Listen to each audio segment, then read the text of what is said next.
അങ്ങനെ ഈ ചന്തയിലേക്ക് അബു കൊണ്ടുപോയി. സാധാരണ മനുഷ്യർ സാധനങ്ങൾ വാങ്ങാനും വിൽക്കാനായി കച്ചവടക്കാരും ഒക്കെ എത്തുന്ന ഒരു സ്ഥലം.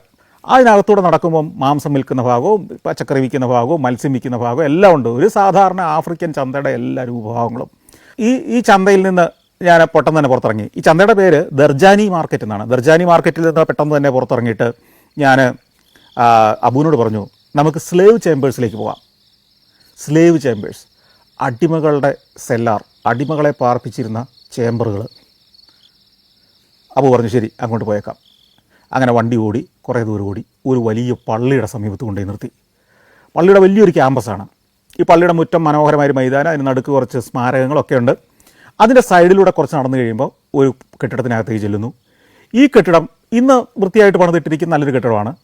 അതിൻ്റെ മുകളിലത്തെ നിലയിലേക്ക് കയറി ചെല്ലുമ്പോൾ ഒരു മ്യൂസിയം. ഇതിൻ്റെ താഴെ ഭൂമിക്കടിയിലാണ് സ്ലേവ് ചേമ്പേഴ്സ് എന്ന് പറയുന്ന സ്ഥലം. അപ്പോൾ ആദ്യം കയറി ചെല്ലുമ്പോൾ തന്നെ ഈ സാൻസിബാറിൻ്റെ പൂർവ്വകാല ചരിത്രം, ഹൃദയഭേദകമായ ചരിത്രം നമ്മുടെ മുമ്പിൽ അവതരിപ്പിക്കുന്ന ഒരു മ്യൂസിയമാണ്. ഈ സാൻസിബാറിലും ആഫ്രിക്കയുടെ പ്രധാന ലാൻഡിലുമൊക്കെ നടന്ന യഥാർത്ഥ സംഭവങ്ങളുടെ ഹൃദയഭേദകമായ ചിത്രങ്ങളാണ്. ഈ സാൻസിബാറിനൊരു ചരിത്രമുണ്ട്. ആഫ്രിക്കയിലെ തന്നെ ഏറ്റവും വലിയ അടിമച്ചന്ത പ്രവർത്തിച്ചിരുന്ന ഈ സാൻസിബാറിലാണ്. ആഫ്രിക്കയുടെ മെയിൻ ലാൻഡിൽ നിന്ന് ഇത്തിരി വിട്ട്, ഞാൻ പറഞ്ഞല്ലോ 10-30-40 കിലോമീറ്റർ തീരത്ത് നിന്ന് വിട്ടിട്ടുള്ളൊരു ദ്വീപാണിത്. ഈ ദ്വീപിനും ആ മെയിൻ ലാൻഡ് ആഫ്രിക്കയ്ക്കും ഇടയ്ക്കൂടെയായിരുന്നു ആഫ്രിക്കയുടെ തെക്കേ മുനമ്പ് ചുറ്റി യൂറോപ്പിൽ നിന്ന് വരുന്ന കപ്പലുകളൊക്കെ ഇന്ത്യയിലേക്കും അറബി നാടുകളിലേക്കും ഒക്കെ യാത്ര ചെയ്തിരുന്നത്. അപ്പോൾ ഈ ദ്വീപിനും വൻകരയ്ക്കും ഇടയ്ക്കുള്ള ഈ ഭാഗം എന്ന് പറയുന്നത് വലിയൊരു കച്ചവട കേന്ദ്രമായിരുന്നു. അതുകൊണ്ട് തന്നെ ആഫ്രിക്കയിലെ മെയിൻ ലാൻഡിൽ നിന്ന് പിടികൂടപ്പെടുന്ന അടിമകളെ കൊണ്ടുവന്ന് ലേലത്തിന് വെച്ചിരുന്ന വിറ്റിരുന്ന പ്രധാന ചന്ത എന്ന് പറയുന്നത് ഈ സാൻസിബാർ ദ്വീപായിരുന്നു. സാൻസിബാറിൽ ഈ സ്റ്റോൺ ടൗൺ ആയിരുന്നു. ഈ സ്റ്റോൺ ടൗണിൽ ഞാനിപ്പോൾ എത്തി നിൽക്കുന്ന ഈ പള്ളിയുടെ പരിസരത്തുള്ള പ്രദേശങ്ങളായിരുന്നു. അന്ന് പള്ളിയൊന്നുമില്ല, പിന്നീടാണ് ഈ പള്ളിയൊക്കെ വരുന്നത്. ഈ പ്രദേശം, ഇന്ന് ഈ മ്യൂസിയം ഇരിക്കുന്ന ഭാഗമായിരുന്നു അതിൻ്റെ പ്രധാന കേന്ദ്രം. ആയിരക്കണക്കിന്, പതിനായിരക്കണക്കിന്, ലക്ഷക്കണക്കിന് ആഫ്രിക്കൻ വംശജരെ നൂറ്റാണ്ടുകൾ മുമ്പ് മുതൽ ആദിമകാലങ്ങളിൽ മുഴുവൻ അറബികളായിരുന്നു, അറബി കച്ചവടക്കാരായിരുന്നു, അറബി ഭരണത്തിലായിരുന്നു ഈ സാൻസിബാർ. അന്ന് അറബി ഭരണാധികാരികളുടെ, അറബി സുൽത്താൻമാരുടെ ആശീർവാദത്തോടുകൂടി അറബികളായ കച്ചവടക്കാർ ആഫ്രിക്കൻ വൻകരയിൽ പോയിട്ട് ചില ഗോത്രങ്ങൾ അവരുടെ ശത്രുഗോത്രത്തിലെ ആളുകളെ ആക്രമിച്ച് പിടികൂടി ഈ അറബി കച്ചവടക്കാർക്ക് കൊടുക്കും. അവർ ചങ്ങലയിട്ട് അല്ലെങ്കിൽ മരത്തിൽ ബന്ധിച്ച് 100 കണക്കിന് ഇത്തരം ഗ്രാമങ്ങളിൽ നിന്ന് ആളുകളെ ഒന്നാകെ പായ്ക്കപ്പലുകളിൽ കടത്തി ഈ ദ്വീപിൽ കൊണ്ടുവന്ന് പാർപ്പിക്കും. അതിനകത്ത് കൊച്ചു കുട്ടികളുണ്ടാവും, യുവാക്കളുണ്ടാവും, മുതിർന്നവരുണ്ടാവും, വൃദ്ധരുണ്ടാവും. ഈ കടൽയാത്രക്കിടയിൽ തന്നെ രോഗികളാണെന്ന് തോന്നുന്നവരെയും പ്രായം ആയവരെയും ഒക്കെ ഇവരെടുത്ത് കടലിലേക്കിടും. എന്നിട്ട് മധ്യവയസ്സ് കഴിയാത്ത ആളുകളെ ഈ അടിമച്ചന്തയിലേക്ക് കൊണ്ടുവരും. ഇവിടെ ഞാൻ ഈ പറഞ്ഞ പള്ളി ഇരിക്കുന്ന ഭാഗം പണ്ടൊരു മൈതാനമാണ്. ഈ മൈതാനത്തിൽ ഇവരെ നിരത്തി നിർത്തും. കൈകാലുകളിൽ ചങ്ങലക്കിട്ട് കാലുകൾ അകത്തി ഒഴുക്കിൽ അടുപ്പിക്കാൻ കഴിയാത്ത രീതിയിൽ ഉരുക്ക് ദണ്ടുകൾ കൊണ്ട് പൂട്ടിയിട്ട് കുറച്ച് ആരോഗ്യം കൂടുതലുള്ളവരെ കഴുത്തിൽ ഒരു കവരക്കോല് പോലത്തെ വമ്പൻ ഒരു തടിക്കഷ്ണം വെച്ച് കെട്ടിവെച്ചിട്ട് മറ്റൊരാളെ അതിൻ്റെ പുറകിലെ കവരക്കോലിൽ കെട്ടി ഇവരൊരു കാലത്തും രക്ഷപ്പെടില്ലെന്നും ഇവർ ഒരു തരത്തിലും ശരീരം അനക്കില്ലെന്നും ഉറപ്പ് വരുത്തിക്കൊണ്ട് ഒരു മൃഗത്തോട് പോലും നമ്മൾ പെരുമാറാൻ മടിക്കുന്ന രീതിയിൽ ക്രൂരമായി ഈ മനുഷ്യരെ കൊണ്ടൊന്ന് ഇങ്ങനെ നിരത്തി നിർത്തുമായിരുന്നു 100 കണക്കിന് ആളുകളെ. വൈകുന്നേരങ്ങളിലാണ് ഈ ചന്ത പ്രവർത്തിക്കുക. ഈ ചന്തയിലേക്ക് ഈ അടിമകളെ ആവശ്യമുള്ളവർ വരും. 1498 ശേഷം 1498 ഇതുവഴി വാസ്കോഡിഗാമ കടന്നുപോയി ഇന്ത്യയിലേക്കുള്ള പാത കണ്ടുപിടിക്കുന്നത്. വാസ്കോഡിഗാമ കടന്നു പോകുന്നതോടുകൂടി വാസ്കോഡിഗാമ 1498 ഇവിടെ വന്നിറങ്ങി. ഇവിടെ നിന്ന് അറബികളുടെ സഹായത്തോടു കൂടിയാണ് അദ്ദേഹം ഇന്ത്യയിലേക്കുള്ള പാത വഴിയിലെത്തുന്നത്. അപ്പോൾ അന്നു മുതൽ പാശ്ചാത്യർ ഇവിടേക്ക് വന്നു തുടങ്ങി. പോർച്ചുഗീസുകാർ, പിന്നെ സ്പെയിൻകാർ, ഫ്രഞ്ചുകാർ, ബ്രിട്ടീഷുകാർ ഒക്കെ ഈ വഴിയാണ് ഇന്ത്യയിലേക്ക് കടന്നു പോയിക്കൊണ്ടിരുന്നത്. അവരും അവരുടെ അടിമകളെ ശേഖരിക്കാനുള്ള, അടിമകളെ വില പറഞ്ഞ് വാങ്ങാനുള്ളൊരു സ്ഥലമായിട്ട് ഈ സാൻസിബാറിനെ കണ്ടു. അപ്പോൾ അടിമ കച്ചവടം തഴച്ചു വളരാൻ തുടങ്ങി. അതായത് ആഫ്രിക്കൻ ഗ്രാമങ്ങളിൽ നമ്മൾ കണ്ട, കഴിഞ്ഞ ദിവസങ്ങളിൽ നമ്മൾ സഞ്ചരിച്ച തരത്തിലുള്ള ഗോത്ര ഗ്രാമങ്ങളിൽ നിന്ന് ഈ അറബികളുടെ കിങ്കരന്മാർ പോയി, അല്ലെങ്കിൽ മറ്റു ഗോത്രങ്ങളെ സ്വാധീനിച്ച് എതിർഗോത്രങ്ങളിൽപ്പെട്ട ആളുകളെ പിടികൂടി കുടുംബസമേതം ഗോത്രസഹിതം 100 കണക്കിന് ആളുകളെ പിടികൂടി കൊണ്ടുവന്ന് ചങ്ങലക്കിട്ട് ഇവിടെ കൊണ്ടുവന്ന് വിറ്റുകൊണ്ടിരുന്നു. ഈ വിൽക്കുക എന്ന് പറയുന്നത് തന്നെ വലിയൊരു പ്രോസസ്സാണ്. അവിടെ ഇങ്ങനെ നിരത്തി നിർത്തും. വാങ്ങേണ്ടവർ വന്ന് നോക്കും, ഇവരുടെ കായിക ബലം പരിശോധിക്കും, ഇവരുടെ ആരോഗ്യം പരിശോധിക്കും.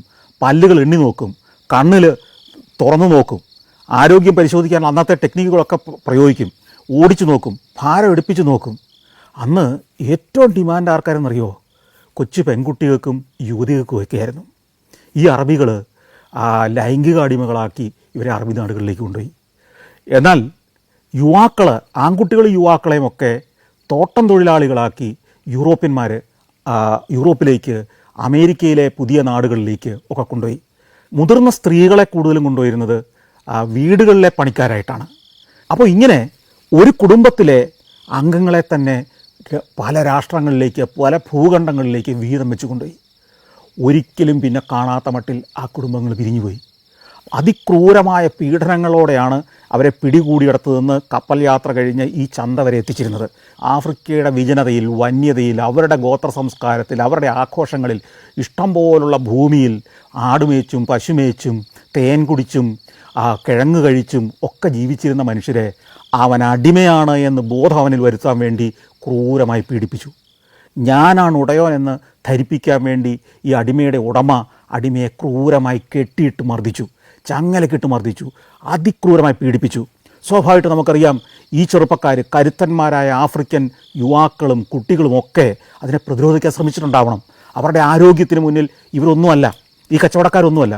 പക്ഷേ അവർ ചങ്ങലക്കിട്ട് പൂട്ടിയിട്ട് ഇവരുടെ ആരോഗ്യം കളയാനും ഇവർ പ്രതിഷേധിക്കുന്നവരെ പിന്നെ പ്രതിഷേധിക്കാത്ത രീതിയിലാക്കാനും വേണ്ടി ക്രൂരമായി മർദ്ദിച്ചു. നമുക്ക് ചിന്തിക്കാൻ പറ്റാത്ത രീതിയിൽ മനുഷ്യൻ്റെ മേലെ ഇങ്ങനെ ക്രൂരത ചെയ്തോന്ന് നമുക്ക് സംശയം തോന്നുന്ന മട്ടിലാണ് ഇവരുടെ മേലെ ക്രൂരത അടിച്ചേൽപ്പിച്ചിരുന്നത്. അതിൻ്റെ ദൃശ്യങ്ങളാണ് ഈ ചുവരിലെല്ലാം ഉള്ളത്. അതായത് 1800കളുടെ അവസാനം ഫോട്ടോഗ്രാഫി കണ്ടുപിടിച്ച കാലം മുതൽ ഈ അടിമകളെ എങ്ങനെ കൈകാര്യം ചെയ്തിരുന്നു എന്നുള്ളതിൻ്റെ ചിത്രങ്ങളാണ് അതിൽ മുഴുവൻ. കണ്ണ് നിറയിക്കുന്ന, മനുഷ്യനോട് ഇങ്ങനെ പെരുമാറിയെന്ന് നമുക്ക് സംശയം തോന്നുന്ന കാഴ്ചകളാണ്. കാരണം എന്താണെന്നറിയോ? അക്കാലത്ത് ആഫ്രിക്കയിലെ ഈ ഗോത്ര മനുഷ്യർ, ഈ അപരിഷ്കൃത മനുഷ്യരാണെന്ന് ഈ അറബികളോ, അന്ന് കച്ചവടക്കാരായി അവിടെ എത്തിയിരുന്ന ഇന്ത്യക്കാരായ ആളുകൾ, പ്രധാനമായിട്ടും ഗുജറാത്തികളൊക്കെയാണ് ചെന്നിരുന്നത്, അവരോ ഈ പാശ്ചാത്യ ലോകത്ത് നിന്ന് വന്നവരോ കരുതിയിരുന്നില്ല. ഒരു മൃഗത്തെ കാണുന്നത് പോലെ, അല്ലെങ്കിൽ ഒരു ചിമ്പാൻസിയെ കാണുന്നത് പോലെ, അല്ലെങ്കിൽ ഒരു ഗൊറിലയെ കാണുന്നത് പോലെയാണ് ഈ അന്നത്തെ മനുഷ്യർ കണ്ടിരുന്നത്. അവർ വികസിതമായ നാടുകളിൽ നിന്ന് വന്നവർ, അവർ പരിഷ്കാരികൾ, ഇവരപരിഷ്കാരികൾ. ഈ അപരിഷ്കാരികളെ മൃഗത്തെ കൈകാര്യം ചെയ്യുന്ന പോലെ കൈകാര്യം ചെയ്യണമെന്ന് അവർ വിശ്വസിച്ചു. ക്രൂരമായി പെരുമാറി. അങ്ങനെ ആയിരക്കണക്കിന് ആളുകളെ അമേരിക്കൻ ഭൂഖണ്ഡത്തിലേക്ക് കയറ്റിക്കൊണ്ടുപോയി. അന്ന് കൊണ്ടുപോയവരുടെ പിൻഗാമികളാണ് ഇന്ന് അമേരിക്കൻ ഭൂഖണ്ഡത്തിലുള്ള ആഫ്രിക്കൻ അമേരിക്കൻസ് എന്ന് പറയുന്ന ജനവിഭാഗം. ഇന്നത്തെ കറുത്ത വംശജരായ ആഫ്രിക്കൻ അമേരിക്കൻസ്, അതുപോലെ യൂറോപ്പിൽ നിന്ന് കാണുന്ന ആഫ്രിക്കൻ അമേരിക്കൻസ്, അറബി നാടുകളിൽ നിന്ന് കാണുന്ന കറുത്ത മനുഷ്യർ, ഇതെല്ലാം ഇത്തരത്തിൽ ഈ സാൻസിബാറിൻ്റെ ചന്ത വഴി കടന്നുപോയ ക്രൂരമായ പീഡനങ്ങൾക്കിരയായി ഒത്തിരിയേറെ ആളുകൾ ശവമായി കടലിൽ മുങ്ങിപ്പോയപ്പോഴും അവശേഷിച്ച ജീവനുമായിട്ട് കരപറ്റിയ ആളുകളുടെ മിച്ചമുള്ള ആളുകളാണ് ഇന്ന് ഈ ഭൂഖണ്ഡങ്ങളിലെല്ലാം നമ്മൾ കാണുന്ന കറുത്ത മനുഷ്യർ. അപ്പോൾ നമ്മൾ മാനവ ചരിത്രത്തിൻ്റെ കഥകൾ ഓർക്കുമ്പോൾ ഈ അടുത്ത കാലത്തെ പീഡനങ്ങൾ, ക്രൂരതകളെക്കുറിച്ച് മാത്രം പറയുകയല്ല വേണ്ടത്. എത്രയോ നൂറ്റാണ്ടുകളായി മനുഷ്യൻ്റെ മേൽ ഈ ക്രൂരതകൾ നടത്തിയിരുന്നു എന്നുള്ള ചിത്രമാണ് നമുക്ക് അവിടെ നിന്ന് കിട്ടുന്നത്. ഈ മ്യൂസിയത്തിൻ്റെ മുകളിലത്തെ നിലയിൽ നമുക്ക് സ്റ്റെപ്പ് ഇറങ്ങി താഴേക്ക് ചെല്ലാം. താഴെയാണ് ശരിക്കും പറഞ്ഞാൽ സ്ലേവ് ചേമ്പേഴ്സ്. അതിന്നും പഴയ മട്ടിൽ തന്നെ സംരക്ഷിച്ചിരിക്കുക. മുകളിലത്തെ മ്യൂസിയം വൃത്തിയുള്ള എയർ കണ്ടീഷൻ്റെ കെട്ടിടമൊക്കെയാണ്. താഴേക്ക് ഇറങ്ങി ചെല്ലുമ്പോൾ ഭൂനിരപ്പിനും താഴെയത്. ഭൂനിരപ്പിന് താഴെ മാത്രമല്ല, സമുദ്രനിരപ്പിനും താഴെ അവിടേക്ക് നമുക്ക് ഇറങ്ങി ചെല്ലുമ്പം വലിയ ചില മുറികളാണ്. വാതിലുകളില്ല, ജനലുകളില്ല, പുറം ലോകവുമായിട്ട് ഒരു ബന്ധവുമില്ലാത്ത ഒരു കുഴിക്കകത്തേക്ക് നമ്മൾ ഇറങ്ങുകയാണ്. ഈ കുഴിയിൽ നടുക്കൂടെ ഒരു ചാലിങ്ങനെ വെട്ടിയിട്ടുണ്ട്. ഈ ചാലിൻ്റെ രണ്ടു വശത്തും ഓരോ തറകളാണ്.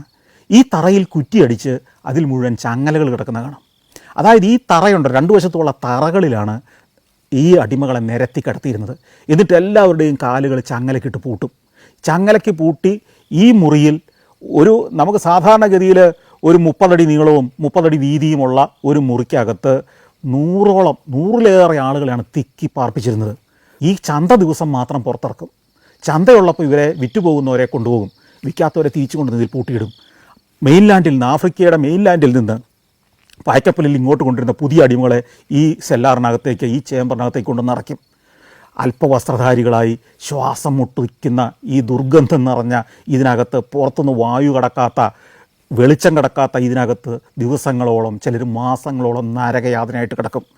ഈ നടുക്കുള്ള ചാലെന്തിനാണെന്നറിയാവോ? ഇവർക്ക് വിസർജനം നടത്താനുള്ളതാണ്. മലമൂത്രം വിസർജനം നടത്താൻ. കാലിൽ ചങ്ങലയാണ്, എങ്ങോട്ടും പുറത്തേക്ക് പോകാൻ പറ്റില്ല. ഇപ്പോൾ കടൽ നിരപ്പിലും താഴെയാണെന്ന് ഞാൻ പറഞ്ഞു. അപ്പോൾ എന്താ സംഭവിക്കുന്നതെന്ന് വെച്ച് കഴിഞ്ഞാൽ ഇവിടെ വിസർജനം നടത്താം. അടുത്ത ദിവസം വേലിയേറ്റം ഉണ്ടാകുമ്പോൾ ഈ കടൽ വെള്ളം ഈ ചാലിലൂടെ കയറി വരും. ഈ വിസർജ്യങ്ങളെല്ലാം ഒഴുക്കിക്കൊണ്ട് പോകും വേലി ഇറങ്ങി കഴിയുമ്പോൾ. ഇതായിരുന്നു അവിടെ നടന്ന ഏക ക്ലീനിങ്. അതിനിടയ്ക്ക് ചിലർ ഛർദ്ദിക്കുന്നുണ്ടാവാം, ചിലർ വിസർജനം നടത്തുന്നുണ്ടാവാം. ഇതൊക്കെ ഈ ചാലിൽ കെട്ടിക്കിടക്കും. ചാലെന്നല്ല, നമ്മൾ നടന്നു പോകുന്ന ഒരു പാസേജ് പോലെയാണ്. അതിൻ്റെ രണ്ട് വശവും ഒരു 3 അടി പൊക്കത്തിൽ ഒരു തിട്ടയാക്കി കെട്ടിയിരിക്കുന്നു. ഈ തിട്ടയിൽ എല്ലാവരും കിടന്നോണം. ഈ ചാലിനകത്ത് വെള്ളം കയറി വരും, ഇറങ്ങിപ്പോകും. ഒന്ന് ആലോചിച്ച് നോക്കിയേ. ഇവൻ അവൻ്റെ നാട്ടിൽ, അവൻ്റെ ഗ്രാമത്തിൽ സന്തോഷമായിട്ട് അവൻ്റെ ഇണയ്ക്കൊപ്പം, അവൻ്റെ കുഞ്ഞുങ്ങൾക്കൊപ്പം ജീവിച്ചിരുന്ന, ഒരു തെറ്റും ആരോടും ചെയ്യാത്ത ഒരു മനുഷ്യനെയാണ് ഇവിടെ കൊണ്ടുവന്ന് അതിക്രൂരമായി കൊണ്ടുവന്ന് അടിമയാക്കി, ഇനി അവന് വെളിച്ചമില്ലാത്ത, ഇനി അവന് സ്വാതന്ത്ര്യമില്ലാത്ത ഒരു ലോകത്തേക്ക്, മരണം വരെ ഇനി അവൻ്റെ ആരെയും ബന്ധുക്കളെയും ഇണകളെയും കുഞ്ഞുങ്ങളെയും ഒന്നും കാണാൻ കഴിയാത്ത ഏതോ ഒരു ലോകത്തേക്ക് ക്രൂരമായ പീഡനം മരണം വരെ സഹിക്കാൻ വിധിക്കപ്പെട്ട് പറഞ്ഞു വിടാൻ പോവുകയാണ്.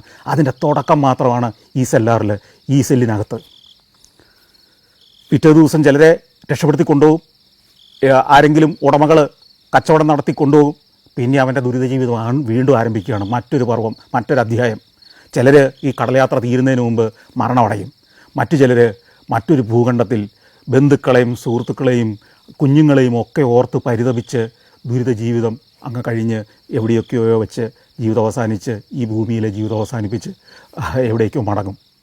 അപ്പോൾ ഇങ്ങനെ അടിമകളുടെ കണ്ണീരും ചോരയും വിലാപങ്ങളും നിറഞ്ഞ ഒരു ചേമ്പറിനകത്ത് കുറേ നേരം നിന്ന് കഴിഞ്ഞപ്പോഴത്തേക്കും നമുക്ക് സഹിക്കാൻ വയ്യാതായി. ഞാൻ കുറേ നേരം ഷോട്ടൊക്കെ എടുത്തിട്ട്, ഇത് കൂടി 2-3 ചേമ്പറുകളുണ്ട് അവിടെ. ഞാൻ നേരെ പുറത്തേക്ക് ഇറങ്ങി വരുന്നത് ഞാൻ പറഞ്ഞല്ലോ ഈ പള്ളിയുടെ മുറ്റത്തേക്കാണ്. ഈ പള്ളി പിന്നീട് ബ്രിട്ടീഷുകാരെ കോളനിയൊക്കെ വന്നതിന് ശേഷം സ്ഥാപിച്ച പള്ളിയാണ്. അതിനു മുമ്പായിരുന്നു പ്രധാനമായിട്ട് ഈ അടിമച്ചന്ത ഇവിടെ നടന്നിരുന്നത്. അവിടെ അടിമച്ചന്തയുടെ സ്മാരകമായിട്ട് ചില ശില്പങ്ങളുണ്ട്. അവിടെ എങ്ങനെയാണ് അടിമകളെ ആ ചന്തയിൽ നിർത്തിയിരുന്നുള്ളത് നമുക്ക് വ്യക്തമാകുന്ന ശില്പങ്ങളാണ് അവിടെയുള്ളത്. അതിനുശേഷം പള്ളി വന്നു. പിന്നീട് 1800കളുടെ അവസാനമായപ്പോഴേക്കും ബ്രിട്ടീഷുകാർ അടിമത്തം നിരോധിച്ചെങ്കിലും പ്രകടമായി സാൻസിബാറിലെ ഈ സ്റ്റോൺ ടൗണിലെ അടിമക്കച്ചവടമൊക്കെ നിന്നു. പക്ഷേ അപ്പോഴും ഫ്രഞ്ചുകാരും സ്പെയിൻകാരും പോർച്ചുഗീസുകാരും അടിമക്കച്ചവടം നിർത്തിയിരുന്നില്ല. അവർക്ക് വേണ്ടി രഹസ്യമായി ഈ സാൻസിബാറിൻ്റെ മറ്റു ചില ഭാഗങ്ങളിൽ ഈ അടിമകളെ കൊണ്ടുവന്ന് പാർപ്പിച്ച് വിറ്റിരുന്നു. അവരുടെ പായ്ക്കപ്പലുകൾ തീരം ചേർന്ന് രാത്രി അടുക്കും. അതിലേക്ക് ഈ അടിമ കച്ചവടക്കാർ ഈ അടിമകളെ സപ്ലൈ ചെയ്യും. അപ്പോൾ സ്റ്റോൺ ടൗൺ എന്ന് പറഞ്ഞ തലസ്ഥാന ഭാഗത്തെ കച്ചവടം തീർന്നെങ്കിലും ഈ ദ്വീപിൻ്റെ മറ്റ് ചുറ്റുമുള്ള മറ്റ് പല ഭാഗങ്ങളിലും അടിമകളുടെ കോളനികളുണ്ടായിരുന്നു. അവരെ ഒളിപ്പിച്ച് പാർപ്പിച്ചിരുന്ന ഗുഹകളുണ്ടായിരുന്നു.